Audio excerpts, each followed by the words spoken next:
open in the recovery room.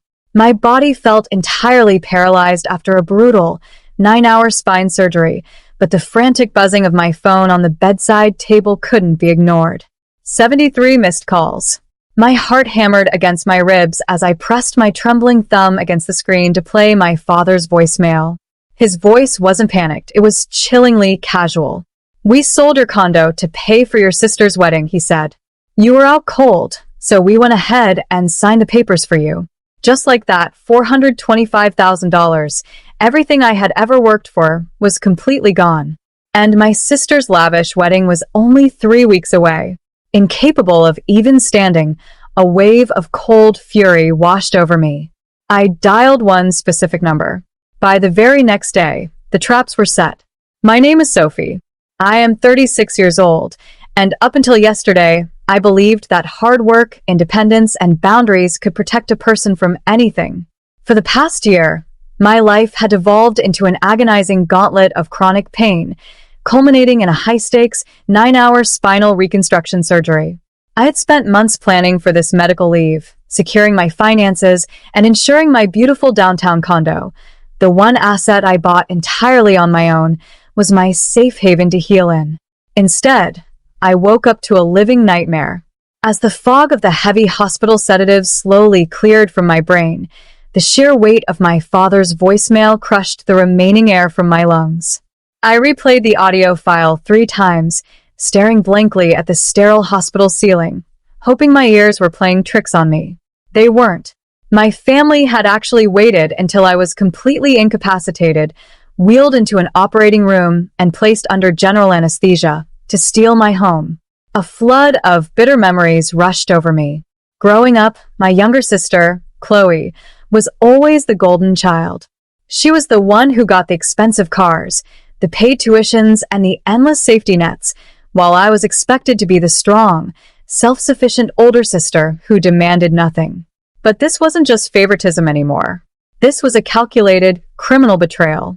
They knew I would be completely out cold for nearly half a day, unable to answer my phone or verify transactions. To realize that my own flesh and blood had used my most vulnerable medical moment to forge legal documents and rob me of $425,000 was a horrific new low. They had truly decided to destroy me. My hands shook so violently that it took me 3 attempts to dial my father's number. When he picked up, there was no hesitation, no guilt, just the sound of bustling background noise and my sister Chloe laughing in the distance. "Sophie, glad you're finally awake," he said, his voice entirely dismissive of the fact that I had just undergone major surgery. When I demanded an explanation for the missing $425,000, his tone shifted into a patronizing lecture. He explained that they had unearthed an old power of attorney document I had signed a decade ago when I first started my business. They used it to bypass the bank, finalize the sale, and transfer the equity straight into Chloe's wedding fund. I choked back tears of raw rage, reminding him that the condo was my home, my only financial security. But the gaslighting from my own family was relentless. "Family have a good job, but Chloe needs this.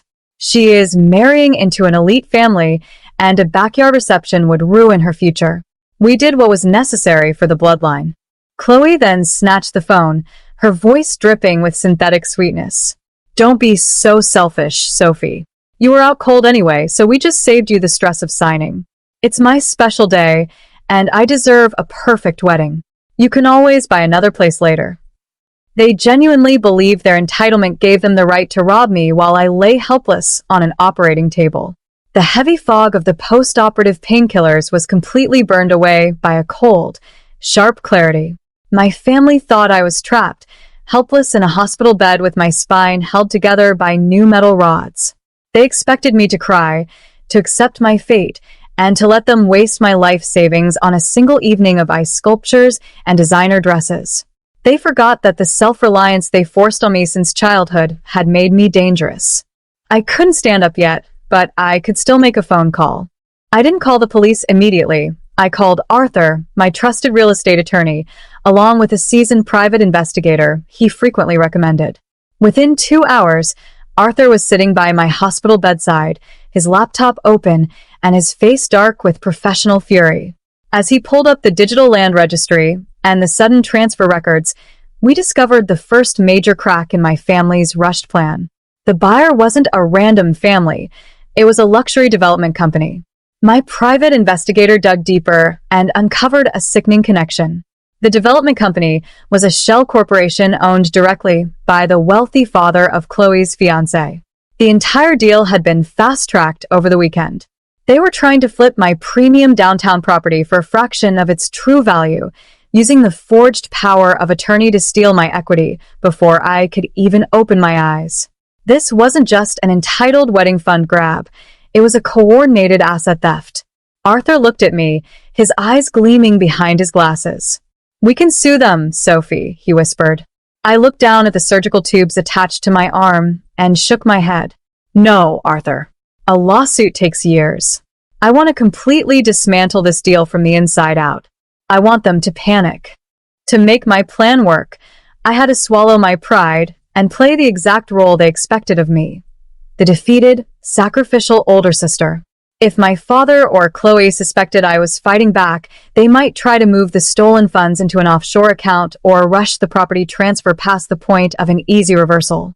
So I picked up my phone and drafted a text message that made me sick to my stomach to send. "I'm heartbroken," I typed out, ensuring every word dripped with resigned despair. "I don't agree with what you did, but I don't have the strength to fight you right now. Enjoy the wedding, Chloe." It worked perfectly. Assuming I was entirely broken and incapacitated in my hospital bed, they dropped their guard completely. Over the next few days, while I was enduring painful physical therapy just to stand, Chloe was busy flaunting her stolen wealth all over social media. She posted endless videos touring elite catering companies, securing a breathtaking historic mansion for the reception, and putting massive, upfront cash deposits down on a designer dress and a celebrity floral designer. She was spending my life savings faster than I could have imagined. But she had no idea that while she was busy tagging her extravagant purchases online, my attorney, Arthur, was quietly laying devastating legal landmines. Every vendor she booked, every deposit she made, was tightening a noose she couldn't even see. We were letting them dig their own graves. Exactly 7 days before the wedding, when my family was at the peak of their arrogant celebration, my legal team struck with absolute, surgical precision. While Chloe was busy coordinating her final dress fittings and my father was bragging about the elite family his daughter was marrying into, Arthur was presenting our ironclad evidence to an emergency judge. Because my signature on the title transfer had been so flagrantly forged while I was documented under heavy general anesthesia, the judge didn't just freeze the transactions.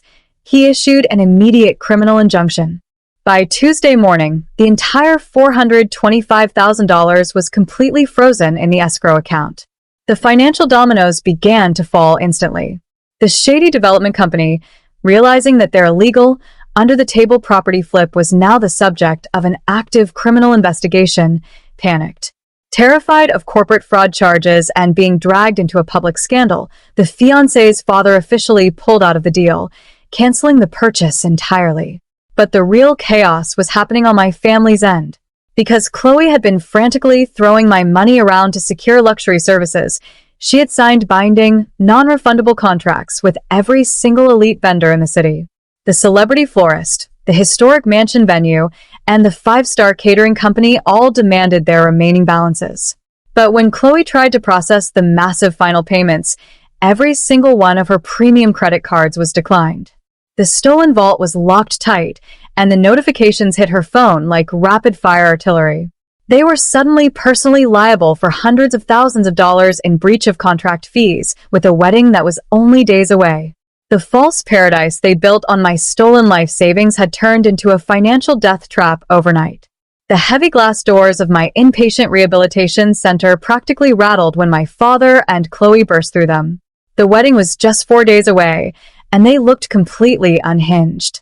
Chloe's pristine, expensive makeup was smeared with tears, and my father's face was a dangerous shade of crimson. They stormed into my room, throwing a stack of frozen account notices onto my bed. "What did you do, Sophie?"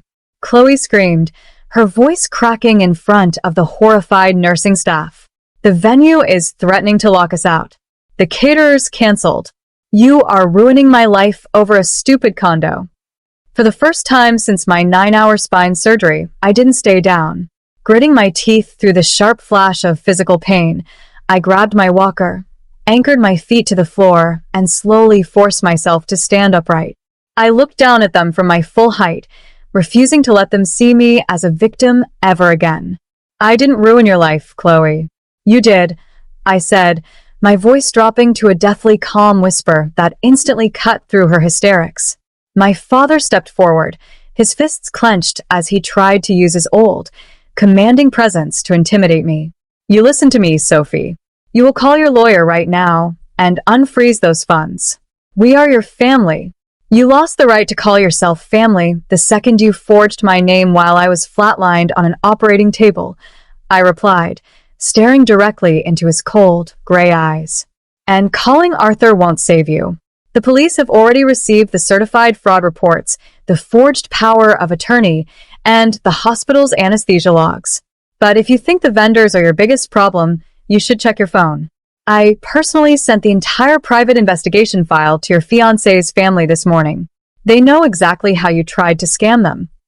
Chloe choked on her breath, dropping to her knees on the linoleum floor as her phone vibrated with a text message from her fiancé. The game was over. 3 months later, the dust has finally settled, and I am sitting on the sun-drenched balcony of my fully restored, beautiful downtown condo. The wedding never happened. The moment Chloe's wealthy fiancé and his family realized they were being pulled into a fraudulent corporate scheme using my forged signature, they broke off the engagement entirely and cut all ties. The elite vendors took everything my family had left to settle the broken contracts. My father had to liquidate his own retirement savings and take out a massive loan just to avoid immediate prison time for grand larceny and elder abuse, while Chloe was forced to take a low-paying retail job just to help cover their massive legal debts. As for me, my spine has healed beautifully, and my financial security is stronger than ever. Taking back my house wasn't just about the $425,000. It was about finally standing up to the people who thought they could erase me. Now, I'm curious about all of you who have listened to my story until the very end. What would you have done if your own family tried to rob you while you were completely helpless on an operating table? Would you have given them everything, or with the city you are watching from so I can see exactly how far my story has reached? And meanwhile, I'm leaving on the final screen 2 other incredible stories